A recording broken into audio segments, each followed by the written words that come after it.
وَمَن يَتَّقِ اللَّهَ يَجْعَل لَّهُ مَخْرَجًا، جو شخص اللہ کا تقوی اختیار کرے گا اللہ اس کے لیے راستہ پیدا کر دے گا، جہاں بالکل نظر نہیں آئے گا کہ کوئی راستہ، اللہ راستہ پیدا کر دے گا۔ بالکل نظر نہیں آ رہا تھا موسیٰ کے ساتھیوں کو کہ اب کیسے بچیں گے، پیچھے لشکر آگے آگے سمندر ہے، اللہ نے راستہ پیدا کیا۔ خود حضرت ابو بکر کا جو حال ہو گیا تھا کہ حضور اگر انہوں نے ذرا بھی دیکھ لیا، نیچے اپنے قدموں کی طرف بھی نگاہ ڈالی تو ہم نظر آ جائیں گے، آپ نے فرمایا لا تحزن ان اللہ معنا، راستہ نکالتا اللہ۔ پھر حضور گئے طائف، لیکن وہاں سے خالی ہاتھ آئے، مدینے میں اللہ نے خود ہی کھڑکی کھول دی، 6 آدمی ایمان لے آئے، آپ گئے ہی نہیں اور وہاں انقلاب بھی آ گیا۔ عظیم، اس اعتبار سے اللہ مخرج پیدا کرتا ہے۔ تم صحیح طریقے پر چلتے رہو، تقوی اختیار کرو، صحیح راستے پر جد و جہد کرو، یہ کام اللہ پر چھوڑو۔ کب اسے منظور ہے اس کا کامیاب ہونا؟ جب ہوگا وہ راستہ ایسا کھول دے گا کہ تمہیں گمان بھی نہیں ہوگا۔ وَيَرْزُقْهُ مِنْ حَيْثُ لَا يَحْتَسِبُ۔ ویڈیو شروع کرنے سے پہلے ایک گزارش ہے، اگر آپ ہمارے چینل پر نئے ہیں تو سبسکرائب ضرور کریں اور ڈاکٹر اسرار احمد رحمت اللہ علیہ کے لیے سورہ فاتحہ پڑھ کر کامنٹ میں آمین لکھنا نہ بھولیں۔ شکریہ۔ اور اسے رزق دے گا وہاں سے جہاں سے اسے گمان بھی نہیں ہوگا۔ اقامت دین کی جد و جہد ہو، غلبہ دین کی جد و جہد ہو، اپنے آپ کو ان صلاتی و نسکی و محیایا و مماتی اس کا فیصلہ کرنا ہو تو سب سے بڑی رکاوٹ آتی کھائیں گے کیا؟ تو اللہ تو کہتا ہے راضی میں ہوں، ہے ایمان اور یقین اس پر، کر کے دیکھو تو صحیح، اس پر اعتماد تو کرو۔ لیکن یہ کہ اس پر اعتماد کرنا، توکل، بڑی مشکل بات ہے۔ وہ تو جتنا ایمان ہوگا اتنا ہی اعتماد ہوگا، اور گہرا ایمان ہوگا گہرا اعتماد ہوگا۔ وَمَن يَتَّقِ اللَّهَ يَجْعَل لَّهُ مَخْرَجًا وَيَرْزُقْهُ مِنْ حَيْثُ لَا يَحْتَسِبُ وَمَن يَتَوَكَّلْ عَلَى اللَّهِ فَهُوَ حَسْبُهُ۔ یہ تو ابھی تقویٰ والے کی بات ہے کہ وہ وہاں سے رزق دے گا جہاں سے اسے ملے گا بھی نہیں، اور جس نے اللہ پر توکل کر لیا تو وہ اس کے لیے بہت کافی ہو جائے گا۔ توکل کر کے تو دیکھو، حسبہ، وہ اس کے لیے کافی ہے۔ یہاں تک فرمایا ہے حدیث میں من کان فی حاجت اخیہ کان اللہ فی حاجتہ، اگر کوئی مسلمان اپنے کسی بھائی کی ضرورت پوری کرنے میں لگ رہا ہے، اپنا وقت صرف کر رہا ہے، اللہ اس کی ضرورت پوری کرنی شروع کر دیتا ہے۔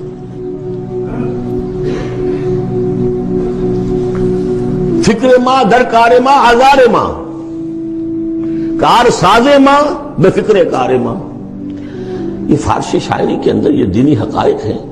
کار ساز ماں بے فکر کار ماں، میرا کار ساز میرے کاموں کی فکر کر رہا ہے، میں نے اپنے آپ کو اس کے کام کے لیے لگا دیا۔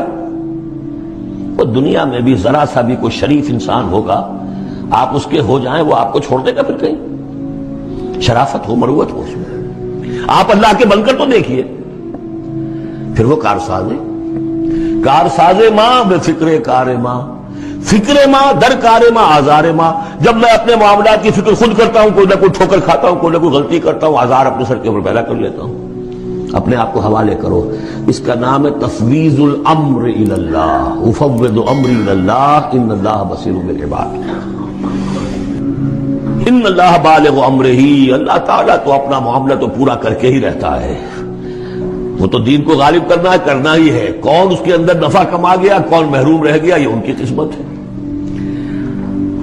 ابو بکر اور عمر اور عثمان اور علی اور عبد الرحمن ابن عوف یہ اپنی بازی جیت گئے، ابو جہل ابو لہب محروم رہ گئے۔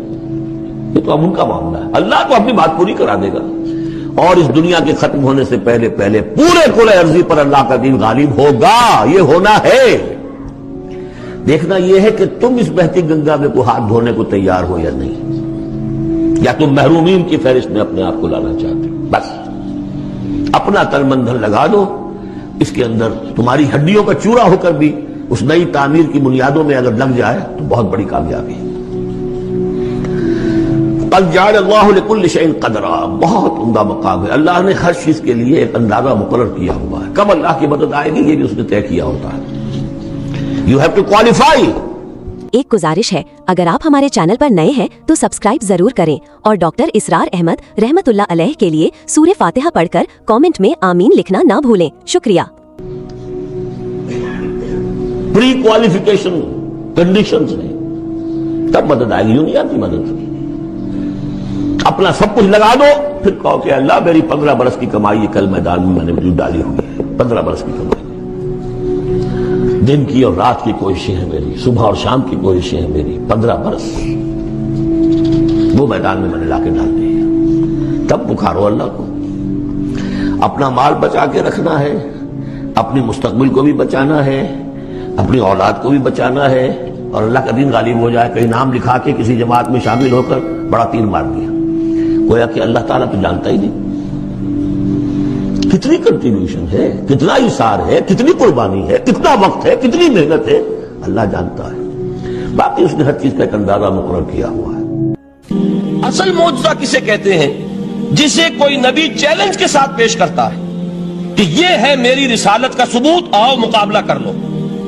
حضرت موسیٰ علیہ السلام کے جو اصل معجزے تھے وہ دو تھے، ایک عصا جس کا کہ مقابلہ کیا، آپ کو معلوم ہے کہ فرعون نے تمام جو جادوگر تھے پورے مملکت کے انہیں جمع کیا اور مقابلہ کیا۔ تو جس چیز کو کہ پیش کیا جائے چیلنج کے ساتھ کہ آؤ تو مقابلہ کر لو، وہ اصل معجزہ ہوتا ہے اس نبی اور رسول کا۔ تو حضور صلی اللہ علیہ وسلم کا اصل معجزہ، یعنی معجزات، آپ یہ موالتے میں مبتلا نہ ہو، میں بقیہ معجزات کی نفی نہیں کر رہا، یہ واقعات اپنی جگہ حق ہیں کہ حضور کو پتھر سلام کرتے تھے۔ حضور صلی اللہ علیہ وسلم جس کھجور کے تنے کے ساتھ ٹیک لگا کر خطبہ دیا کرتے تھے، جبکہ ابھی مسجد نبی میں ممبر نہیں بنا تھا، جب تعداد زیادہ ہو گئی مسلمانوں کی اور ضرورت محسوس ہوئی کہ ذرا بلند مقام پر کھڑے ہو کر آپ خطبہ ارشاد فرمائیں، تو پھر وہ ممبر بنا کر رکھا گیا۔ پہلے مرتبہ جب آپ ممبر پر چڑھ رہے تھے خطبہ دینے کے لیے، تو اس کھجور کے سوکھے تنے میں سے ایسی آواز آئی جیسے کوئی بچہ بلک بلک کر رو رہا ہو کہ وہ سعادت جو مجھے حاصل رہی تھی آج تک میں محروم ہو گیا۔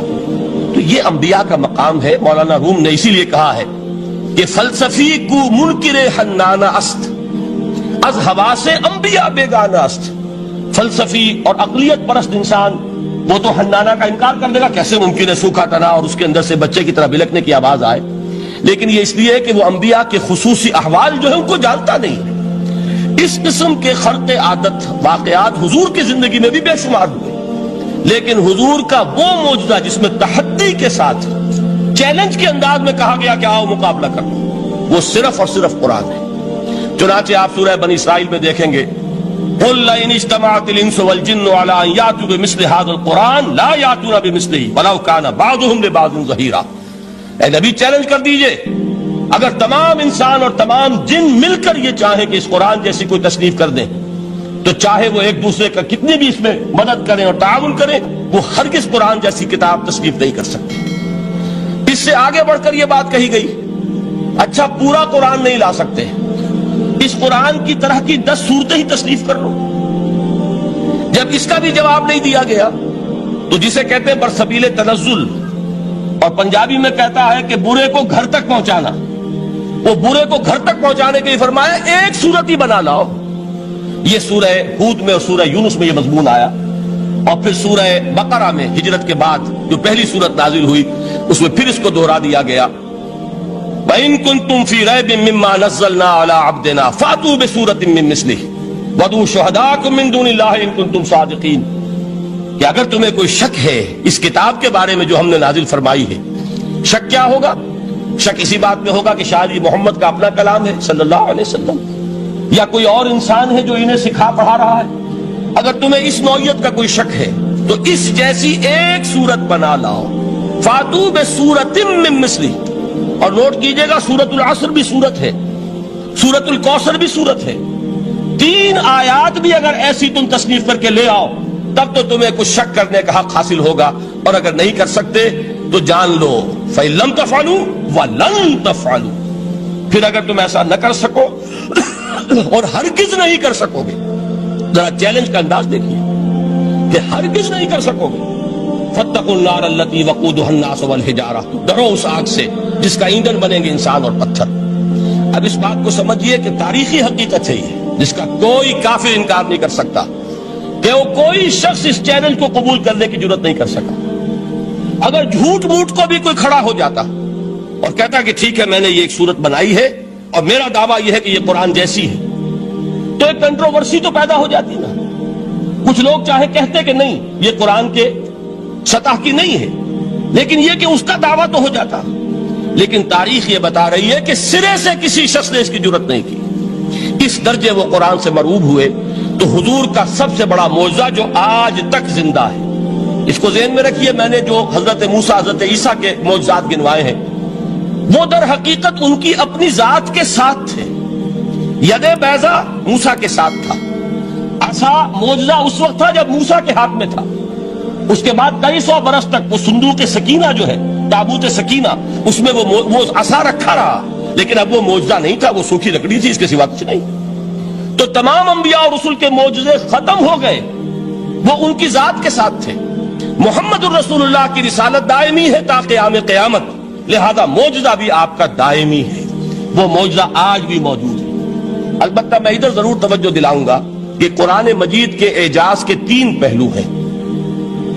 پہلا پہلو، اور زیادہ تر اسی کی طرف توجہ زیادہ ہوئی ہے، وہ ہے قرآن کی فصاحت، بلاغت، ادبیت، اس کی چاشنی۔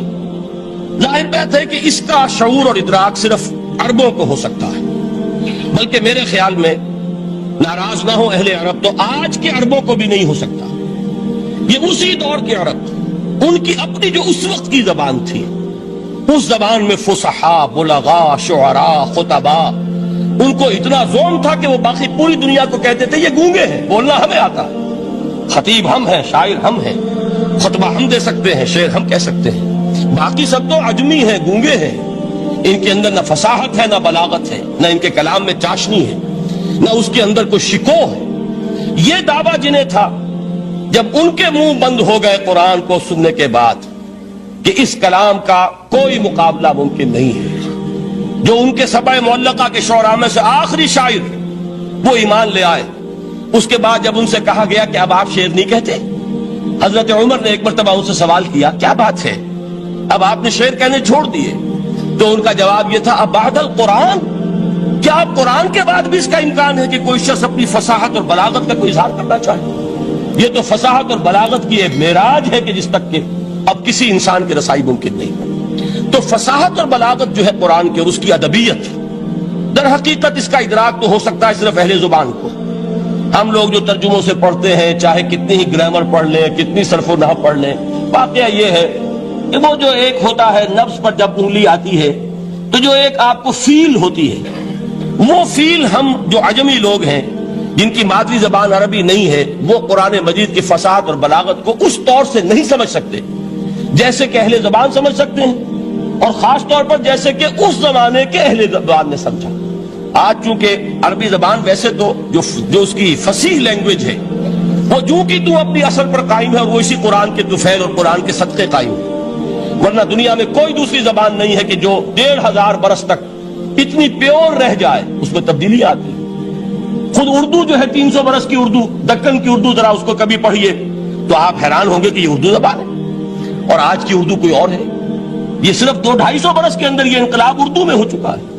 عربی زبان 1500 برس سے وہ قائم ہے اپنے اسی جگہ پر، اور وہ صرف قرآن کا اعجاز اور قرآن کا صدقہ ہے، لیکن باقی جو اصل میں بولی جانے والی زبانیں ہیں وہ بہت بدل چکی ہیں۔ لہذا تمام اہل عرب کے لیے بھی اب قرآن کے اس پہلو کو صحیح طور پر سمجھنا ممکن نہیں۔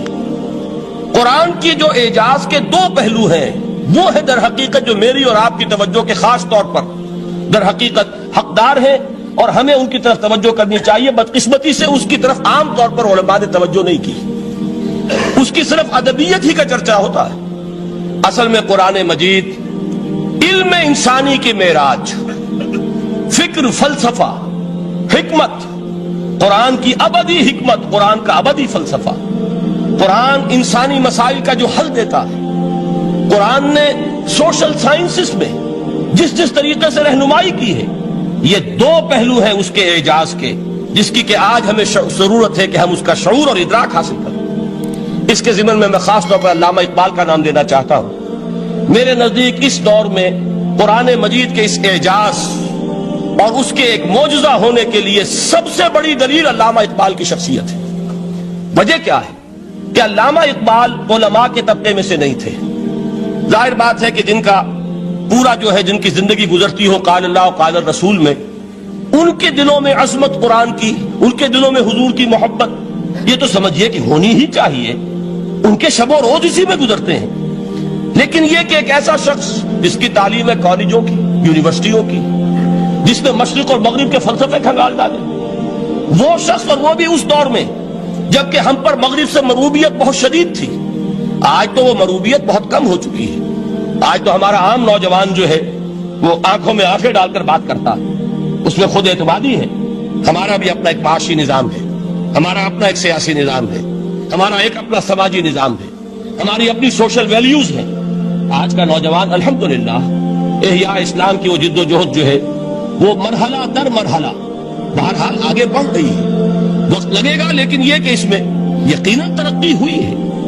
اسی کا مظہر یہ ہے کہ خود اعتمادی ہے. We have confidence.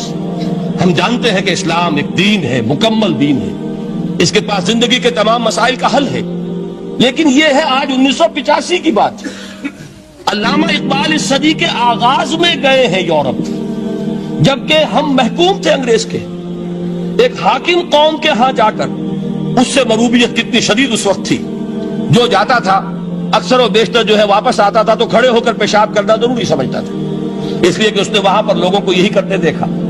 ان کا لباس، ان کی وضاحت، ان کی تہذیب، ان کا تمدن، ہر طرح سے ان کے گن گاتا ہوا، ان کے لیے وہ بہت قصیدے جو ہیں تعریف کے کہتا ہوا آتا تھا.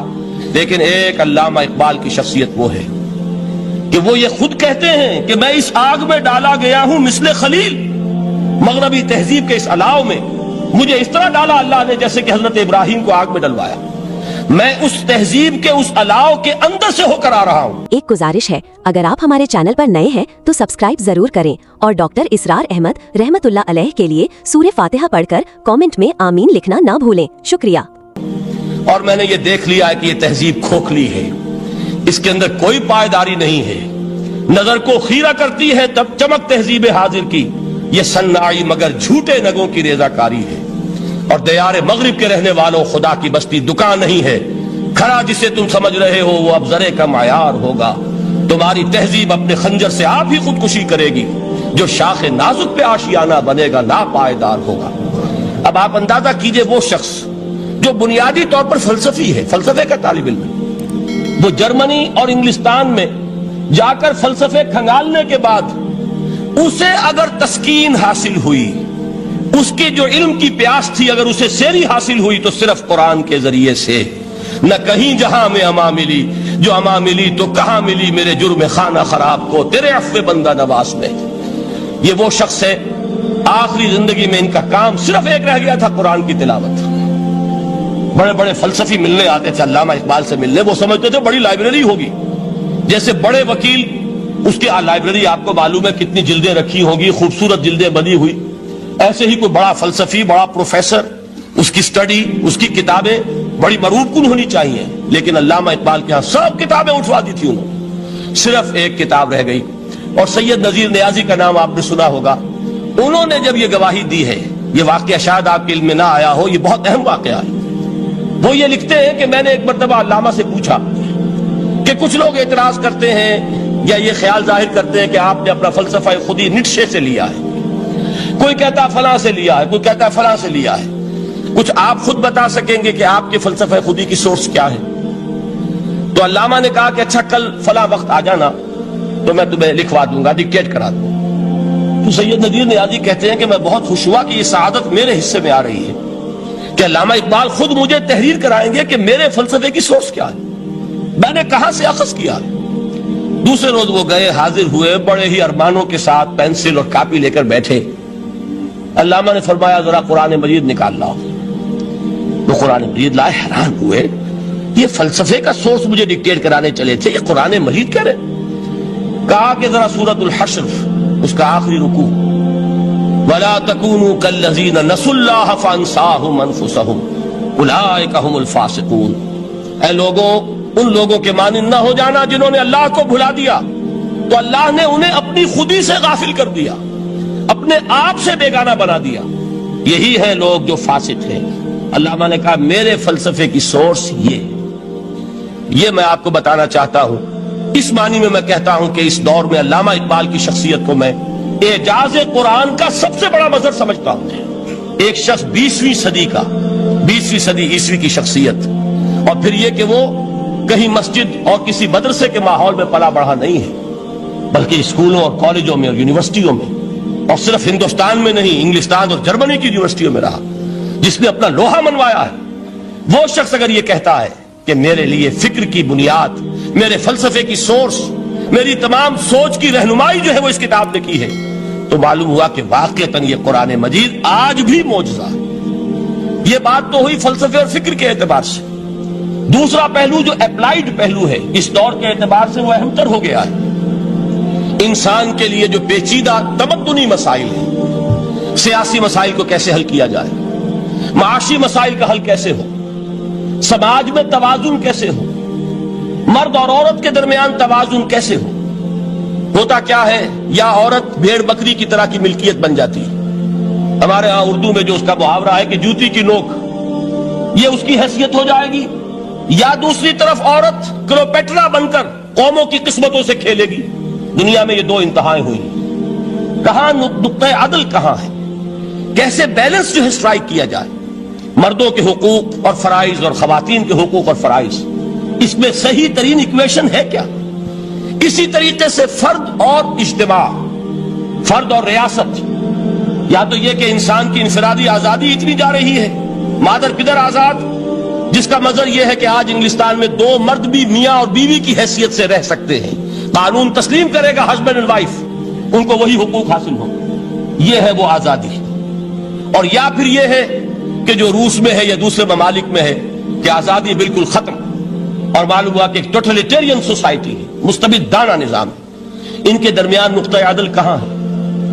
اسی طرح سرمایہ اور محنت، اگر ذرا سا سرمایہ کو چھوٹ ملتی ہے وہ مزدور کا خون چوستا ہے اور اس کا حق اس کو نہیں دیتا۔ اقبال نے بہت خوبصورت انداز میں کہا ہے کہ خواجہ از خون رگے مزدور سازد لال ناب، از جفائے دہ خدایاں کشت دہ کا نا خراب۔ انقلاب انقلاب انقلاب، ایک طرف سرمایہ دار ہے جو مزدور کی رگوں میں سے خون نچوڑ کر سرخ شراب کا پیمانہ لے کر بیٹھا ہوا ہے، وہ در حقیقت مزدور کا خون ہے جو پی رہا ہے۔ ایک طرف وہ زمیندار اور جاگیردار ہے جو کاشتکار کا خون جو ہے چوس رہا ہے۔ تو یہ یا تو یہ انتہا ہے، اور یا یہ ہے کہ اگر ذرا آپ مزدور کو یا اس کارکن کو تھوڑا تحفظ دیجئے تو وہ کام نہیں کرتا۔ ہمارے ہاں پچھلے دور میں یہی ہوا تھا۔ میں یہ برملا کہتا ہوں، آج بھی آپ کے سامنے کہہ رہا ہوں کہ بھٹو نے واقعہ یہ ہے بہت بڑا کارنامہ سر انجام دیا تھا۔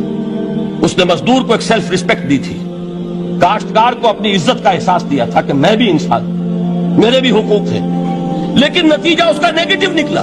مزدور نے کام کرنا چھوڑ دیا، معیشت کی گاڑی ختم ہو گئی۔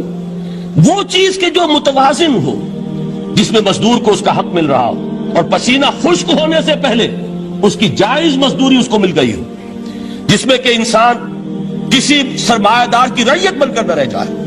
دوسری طرف یہ کہ سرمایہ کے لیے بھی جو اس کا صحیح ہے کہ اس کو انسینٹیو ملے، وہ میدان میں آئے، اس کے اندر رسک لینے کے جو ہے وہ صلاحیت پیدا ہو۔ ان دونوں چیزوں کو کیسے متوازن کیا جائے؟ واقعہ یہ ہے کہ یہ ہے وہ پیچیدہ مسائل جن کا حل قرآن میں ہے۔ ہماری بدقسمتی کیا ہے کہ ہم نے خود ان چیزوں کے لیے دوسروں کے سامنے جھولی پساری ہوئی، ہم دوسروں سے بھیک مانگ رہے ہیں۔ ہمارا حال کیا ہوا تھا اس صدی کے شروع میں؟ مصطفیٰ کمال پاشا نے جب ترکی میں اسلام کے آئلی قوانین بھی منسوخ کیے، نوٹ کیجئے اس کو، یہ اسی صدی کے وہ صدمے ہیں جو ہم نے اٹھائے ہوئے ہیں۔ اور گاہے گاہے باز خواہ یہ قصہ پاری نہ رہا، تازہ خواہی داشتن گرداغ ہائے سی نہ رہا۔ اس صدی میں کیا نہیں ہوا؟ عربوں کی ریوولٹ ترکوں کے خلاف، ان کے پیٹھ میں جو خنجر گھونپا، اور ایک انگریز، ایک کرنل لارنس کی وہ ساری شرارت، اس کے نتیجے میں ایک عظیم مملکت عثمانیہ، سلطنت عثمانیہ، دی گریٹ آٹومان امپائر، اس کے چیتڑے اڑ گئے۔ اور اس کے بعد وعدے کیے تھے عربوں سے کہ ہم تمہیں حکومت دیں گے۔ ہوا کیا کہ ان کے چھوٹے چھوٹے ٹکڑے کیے اور تقسیم کر لیے۔ مغربی سامراج کا دور شروع ہو گیا۔ اس کا ایک رد عمل مصطفیٰ کمال پر اس درجے شدید ہوا، اس نے ہر چیز جس کا تعلق عربوں سے تھا اس کو ختم کر دیا، ملک بدل کر دیا۔ عربی میں اذان نہیں ہوگی، عربی میں نماز نہیں پڑھی جائے گی، اور اسی کے ضمن میں یہاں تک گیا کہ فیملی لاز بھی رومن لاز جو ہے وہ نافذ کیے۔ تو یورپ کے اخبارات نے اس وقت یہ طنز کیا تھا مسلمانوں پر، یہ مسلمان عجیب قوم ہے، کہتے یہ ہے کہ ہمارے پاس دنیا کا بہترین ضابطہ ہے، بہترین قانون ہے، ہمارے قانون سے بہتر کسی کا قانون نہیں، اور حال یہ ہے کہ فیملی لاز کے لیے بھی یہ ہم سے بھیک مانگ رہے ہیں، ہم سے وہ قوانین لے کر اپنے ہاں نافذ کر رہے ہیں۔ آج بدقسمتی سے اکثر و بیشتر مسلمان ممالک کا حال یہی ہے، آج ہم ان سے بھیک مانگ رہے ہیں، کہیں جمہوریت کی بھیک ہے، کہیں سوشلزم کی بھیک ہے، کہیں کسی اور سماجی نظام کی بھیک ہے، کہیں مرد اور عورت کی کامل مساوات کا ایک نظریہ ہے، شانہ بشانہ چلنے والا فلسفہ ہے، جو خالص مغرب کی تہذیب کی ایک بھیک ہے جو مانگی جا رہی ہے۔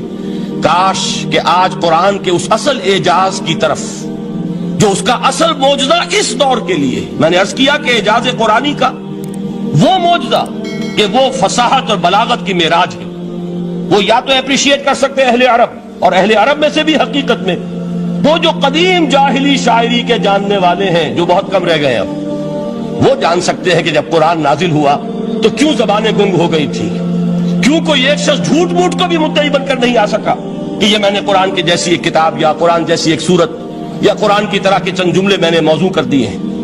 لیکن دوسرا پہلو ہے فکر اور فلسفہ، اس کے اعتبار سے جس کا سب سے بڑا ثبوت اس دور میں علامہ اقبال، اور تیسرا پہلو ہے Islamic social sciences, political science, economics, sociology.